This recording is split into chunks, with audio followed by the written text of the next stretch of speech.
Halo guys, kembali lagi ke channel YouTube saya, OJ Bro. Jangan lupa subscribe, like, comment, and share. Terima kasih. Kali ini saya akan mengupas habis atau mewawancarai teman saya yang pulang dari Papua. Gimana sih kerjaan di sana, keadaan di sana, dan gimana juga dia waktu pulang kampung bertemu dengan teman-temannya. Dan saya sekarang sedang menunggu ini kedatangan teman saya yang pulau dari Papua. Ini mau sampai ini katanya. Ya, ini teman saya guys. Nah, namanya Bos. Yeah. Gimana kabar bos? Salam. Sini masuk. Wih, ini kedatangan teman saya. Ya, namanya Iksan. Iksan siapa ya? Sang Muhammad. Dan Muhammad ini teman SMP saya guys, SMP Negeri 4 Cilacap. Angkatan tahun berapa kita ya? Angkatan sekitar 2013 ya? 2014 lah. Oh, iya. Kita. Ke intinya saja ya, saya akan mengupas tentang perjalanan si teman saya ini Iksan dari zaman sekolah sampai sekarang dia udah kerja di Papua. Ya gimana sih dari awalnya masuk dari project itu, gimana itu awalnya? Waktu pertama saya masuk project itu saya mencoba melamar ke sebuah PT yang kantornya di Jakarta. Dapat sebuah info dari kakak terutamanya yang kasih info. Saya coba melamar sendiri, kirim email ke PT itu ya, nggak lama kemudian proses 1,5 bulan saya proses melalui medikal ada tes interview ya, tes Jakarta macam ini, lah. Jakarta. Iya di Jakarta, saya waktu itu bolak-balik ke Jakarta, kemudian saya terakhir 3 kali saya bolak-balik ke Jakarta. Memang ribet bos, ngurus seperti itu bos. Waktu ngelamar ke PT itu harus bolak-balik ke Jakarta. Butuh perjuangan lah ya. Butuh perjuangan sekali. Kita berjuang sendirian. Kopi, belum ada kopi ya? Ah, iya bos. Masa teman lama nggak dibikin kopi? Nah. Ini kopi bos, kopi dulu. Kopi guys. Mantap. Jadi dari pulang ke Cilacap itu kapan? Mulai kapan? Saya kemarin pulang tanggal 30 Mei pulang. Terus yang pertama kali ketemu itu siapa? Temuin yang pertama kali. Oh. Ah? Yang pertama kali saya temui keluarga. Keluarga. Terus keluarga satu itu wajib lah ya. Itu wajib. Saya utamakan pulang kampung ketemu keluarga. Kedua baru kita silaturahmi ke kawan-kawan, teman. Kemudian ya seperti kita teman lama, bos. Istri nggak punya bos. Oh. Belum punya ya guys. Istri ya guys. Saya ya guys. Masih sendiri guys. Nah, terus setelah bertemu teman, apa sih yang direncanakan? Bikin senang atau apa? Banyak ceritanya seketika bertemu teman. Ada senangnya, ada pun sedihnya. Kayak kita masing-masing kan punya kebutuhan, ya kan? Kan nggak orang pulang merantau, wah Sultan nih, kan gitu. Nah, ada itu teman yang seperti itu. Tapi ternyata pulang, wah, kok nggak ada ya, kan ada yang gitu pasti kan ya. Banyak ceritanya ketika pulang bertemu teman itu, banyak ceritanya, banyak kisahnya. Intinya ketika pulang merantau, pikirannya teman, uang banyak. Setahunya teman kan, kalau anak merantau pulang pasti bawa uang. Tapi kan ada yang tidak mengerti seketika saya perantau itu kan punya tujuan. Untuk apa sih kita kerja keras di tempat di daerah orang. Papua lagi ya. Iya, apalagi Papua. Kan pulang perantau kan. Pulang perantau pasti kan banyak lah teman-teman yang Isan nih pulang perantau. Ada orang yang bilang, San, mana San? Mana San? Itu kan paham kan? Maksudnya Banyak yang seperti itu. Banyak. terus Ada seperti tanggapan gimana tanggapan? ada ya salah sama teman yang seperti itu. Ya kita jawab saja. Kita juga punya kebutuhan, guys. Maaf ya, bro, siapa? Kita kerja jauh itu kita punya tujuan, harus mewujudkan impian yang belum diwujudkan, punya keluarga. Ketika kita tidak ada uang untuk menyenangkan teman, itu jauh seperti itu. Nah, ya perasaan saya sebenarnya ya punya rasa rikuh, cara Jawabannya lah ya. jawabannya kayak Riku. Soalnya kita dari Riku. Cilacap ya guys. Ada bahasa ngapak. Ngapak. Ya seperti itulah sebenarnya rasa riku.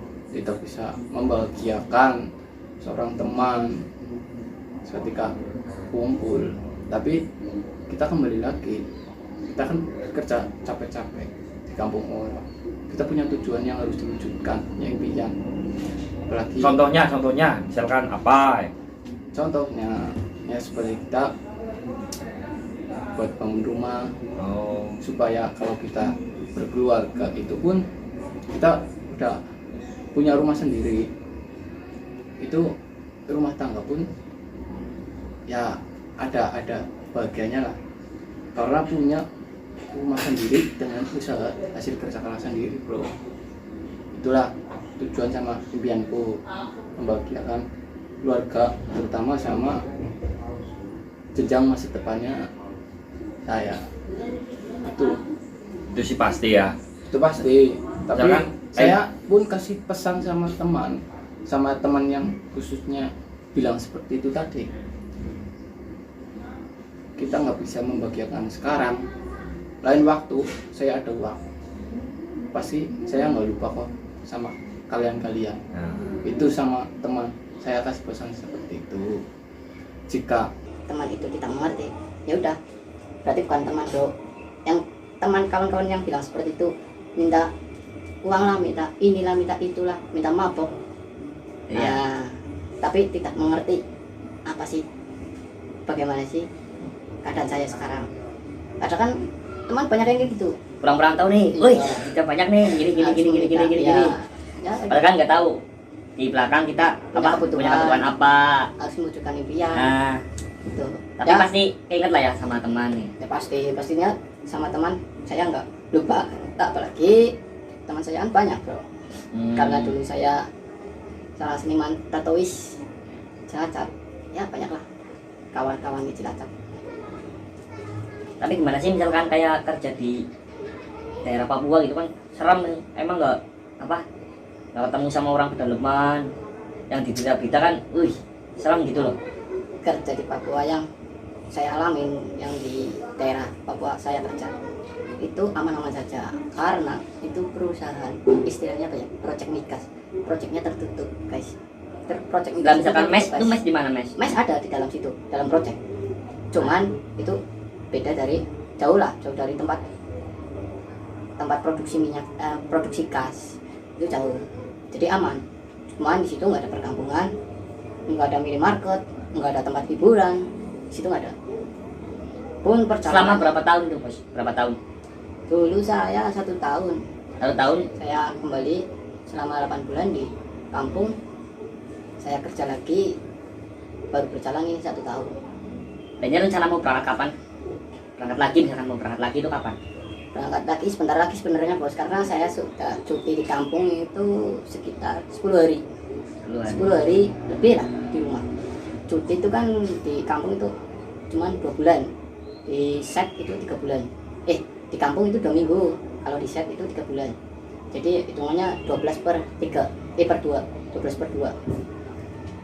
12 minggu di set, di project, dan 2 minggu di kampung. Iya.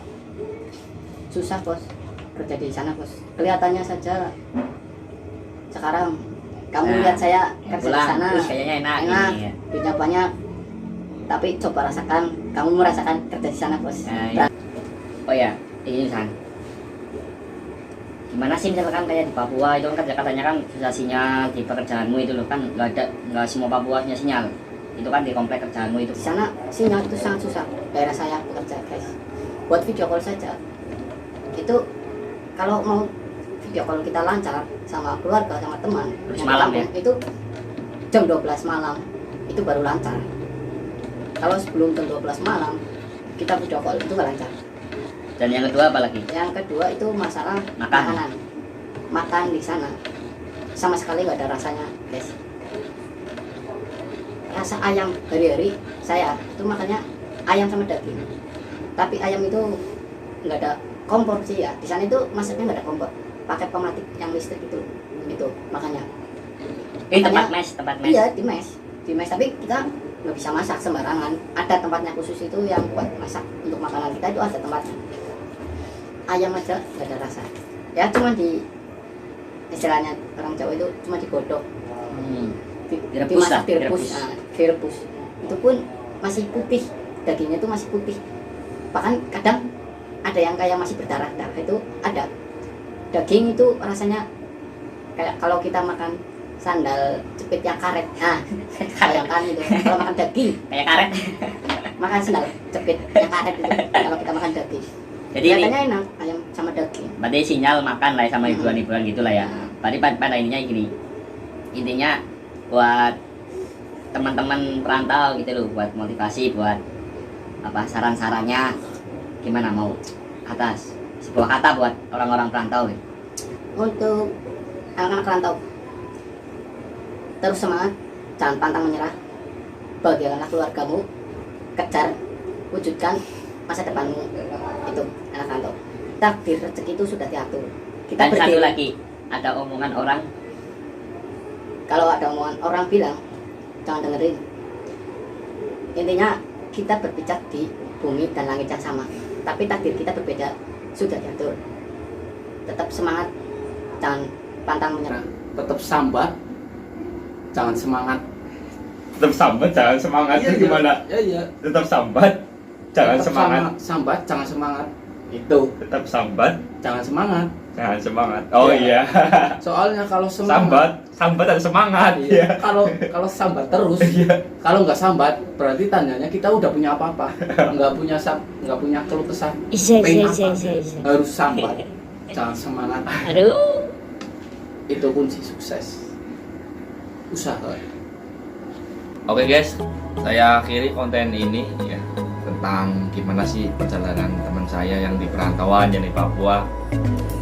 Oke guys, jangan lupa like and subscribe, like,